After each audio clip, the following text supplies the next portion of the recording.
নির্ভয়ে কথা বলবেন। আমাদের ভয় কিন্তু 2024 সালে ভেঙে গিয়েছে।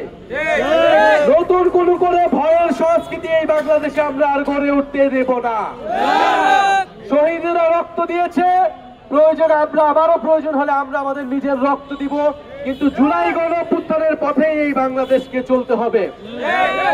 এই যে গণ অভ্যুত্থানে হাজারো মানুষ শহীদ হয়েছে, হাজারো হাজারো মানুষ ছাত্ররা আহত হয়েছে একটা নতুন বাংলাদেশের জন্য, যেই বাংলাদেশে বৈষম্য থাকবে না, গণতন্ত্র থাকবে, যেই বাংলাদেশে আপনি কথা বলতে গেলে পুলিশ আপনার উপর আক্রমণ চালাবে না, আপনি মত প্রকাশ করতে গেলে আপনার উপর লাঠিচার্জ গুলি পুলিশ চালাবে না, আপনি কথা বলতে চাইলে, আপনি প্রতিবাদ করতে চাইলে প্রতিবাদ করবেন।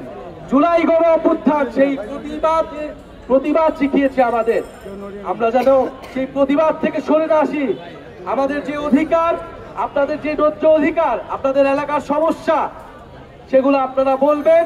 প্রিয় গাইবান্ধাবাসী, আমরা জানি রংপুর গাইবান্ধা বাংলাদেশের অন্যতম দরিদ্র অঞ্চলগুলোর মধ্যে অন্যতম, এবং নানা ধরনের বৈষম্যের শিকার এই গাইবান্ধাবাসী অনেক দিন ধরেই হয়ে আসছে। আমরা আপনাদের জন্য কাজ করতে চাই। আমরা একটি নতুন দেশ গড়ার ডাক দিয়ে এবার রাজপথে নেমেছি। 2024 সালে আমরা শেখ হাসিনাকে উৎখাত করার জন্য রাজপথে নেমেছিলাম। এখন আমাদের উৎখাত হয়েছে, পতন হয়েছে, কিন্তু নতুন দেশ এখনো গঠন হয়নি। এই নতুন দেশ গঠনের জন্য এবার আমরা রাজপথে নেমেছি। আমরা গাইবান্ধা দিয়েই শুরু করেছি, কারণ গাইবান্ধা থেকে আমরা মনে করি যে পিছিয়ে পড়া মানুষ, যারা অর্থনৈতিক বৈষম্যের শিকার, যাদের অধিকার এখনো আদায় হয়নি, তাদের কথা আমরা প্রথমে বলতে চাই।